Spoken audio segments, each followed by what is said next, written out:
내가 직접 들었다고 한 것입니다. 거짓이 아닙니다. 이 법은 믿을 수 있음을 증명하는 것입니다. 그래서 부처님께서 법을 설할 때 모두 일시라고 합니다. 연월 일이 없습니다. 다른 시간이 없습니다. 인연이 화합했을 때 바로 설하셨습니다. 그래서 우리는 일시와 아난의 일시와는 같습니다. 우리가 모두 함께 여기에 모여서 반야바라미를 배웁니다. 부처님의 말은 인도말입니다. 부처님의 불은 인도말입니다. 인도에서는 붓다야라고 불렀습니다. 우리는 번역하면 깨달음입니다. 깨닫는다. 자신도 깨닫고 다른 사람도 깨닫도록 해서 깨달음의 행위가 원만해진다는 말입니다. 부처님은 자각입니다. 설법을 해서 중생들을 모두 깨닫게 하는 분입니다. 자각을 성취하면 다른 사람도 성취하게 합니다. 부처님은 설법을 하시는 법주입니다. 어느 지점에서 설했는가 하면 사이국입니다. 중인도입니다. 이 지점은 현재의 중인도입니다. 기수급 고도고는 부처님께서 당시에 거주하시던 정사입니다. 기타 태자의 나무와 급고독 장자의 정원을 합해서 부처님께 공양을 올린 것입니다. 그리고 어떤 대중들이 들었는가 하면 청중이 모두 어떤 이들이 있었는가 하면 대비구승 등등 1250인의 대중이 있었습니다. 이분들을 부처님의 상수대중이라고 합니다. 부처님께서 설한 경에는 1250인의 대중이 대부분 있었습니다. 그러나 화엄경은 예외입니다. 화엄경에는 비구가 없고 1250인이 없습니다. 이것은 모두 인간 세상에서 있을 때입니다. 그러나 화엄경은 다릅니다. 그리고 지장경이 있습니다. 또한 1250인이 대중이 없습니다. 인간 세상에서 설한 경이 아닙니다. 대비구승은 왜 비구승 앞자에 대자를 붙이는가 하면 이 비구승들은 부처님을 오래도록 추종했습니다. 출가한 지도 오래되었습니다. 수계를 받은 계납이 오래되었습니다. 덕망이 높고 중한 분들입니다. 모두 다 아라한들입니다. 그래서 1250인의 대중은 대아라한 1250인입니다. 범부승은 없습니다. 이때 세존께서 공양을 하실 때에 공양을 할 때가 되었습니다.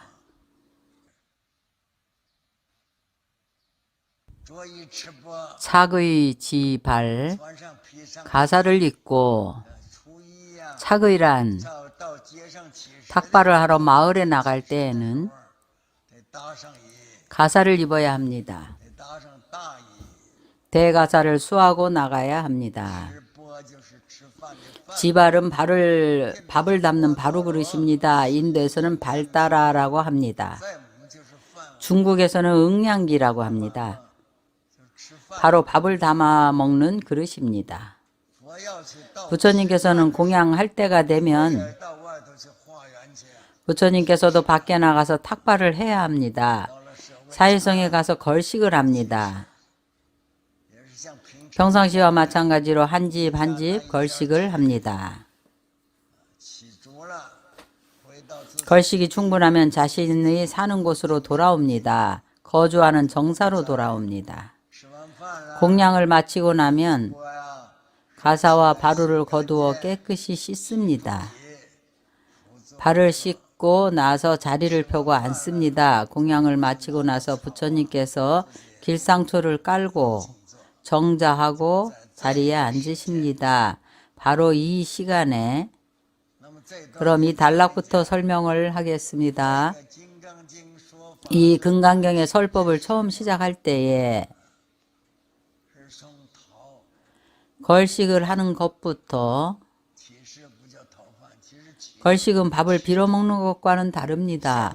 사실 걸식이라는 것은 중생에게 음식을 걸식하는 겁니다. 이것은 무엇을 의미하는가 하면 반야경은 평상시와 마찬가지입니다. 어느 경전도 모두 마찬가지입니다. 별다른 심오함도 없고 크고 작음도 없습니다. 차별이 없습니다. 불법은 바로 이와 같습니다. 세간의 모습으로 항상 함께합니다. 그래서 가장 깊고 미묘한 법은 바로 평상시 생활 가운데에 있습니다. 특별히 다르지 않습니다. 다른 것을 세워서 표방하지 마십시오. 바로 평상시 일용생활 가운데에 있습니다. 이 경전을 처음 시작할 때에 부처님께서는 평상시와 같은 모습이었습니다. 공양할 시간이 되어서 가사를 수하고 성에 가서 탁발을 했습니다. 탁발을 마치고 나서는 자신의 거주하는 곳으로 돌아와서 공양을 마치고 나서 바루를 씻었습니다. 바루를 깨끗하게 씻고 나서 자리를 펴고 앉았습니다. 바로 이때 이 단락의 의미를 이야기해 보겠습니다. 반야바라밀경의 유래를 서술하고 있습니다. 이 유래는 걸식으로부터 시작되었습니다.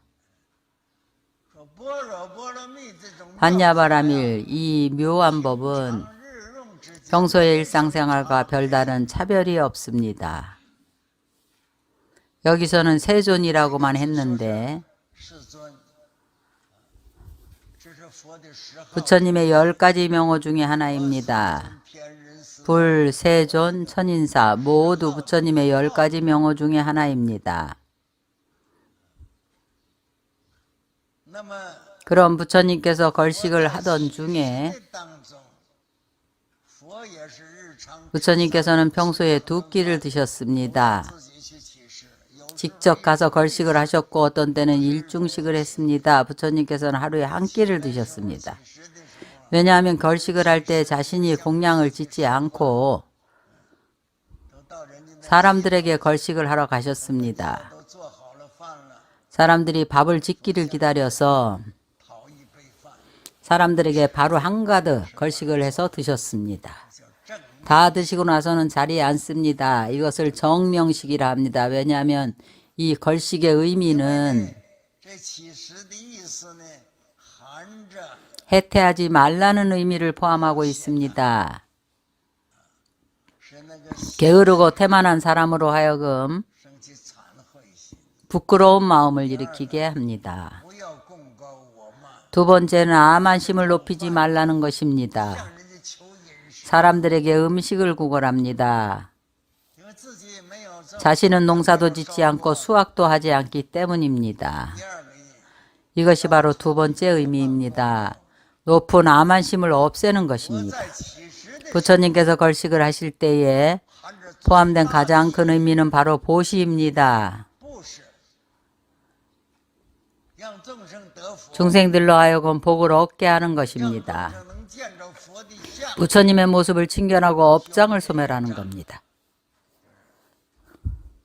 부처님을 칭견한 사람들은 모두 이익을 얻게 됩니다. 바로 이러한 3가지 좋은 점이 있습니다. 이 차례대로 걸식을 한다고 함은 평등하게 하는 것입니다. 빈부 귀천을 구분하지 않고 한 집 한 집 차례대로 걸식을 합니다. 이 집이 좀 잘 산다고 해서 먹는 음식이 좋다고 해서 그 집만 전적으로 가면 안 됩니다.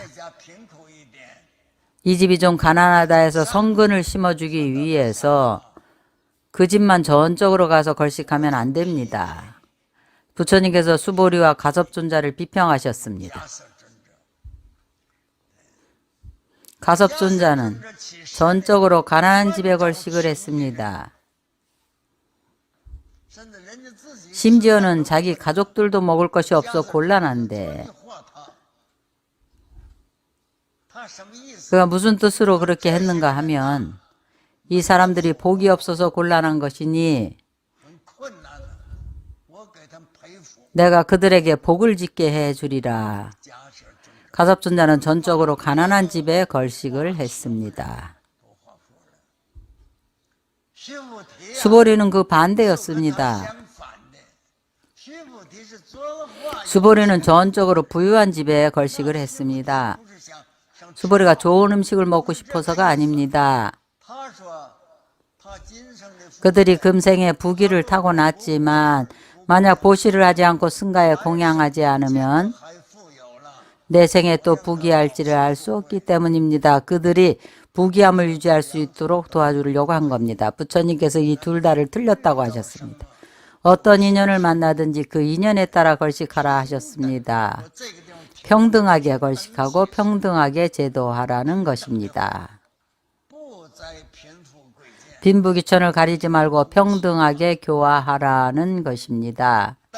그러나 규정을 정하셨습니다. 걸식할 때 최대 7집을 넘기지 말라고 정하셨습니다.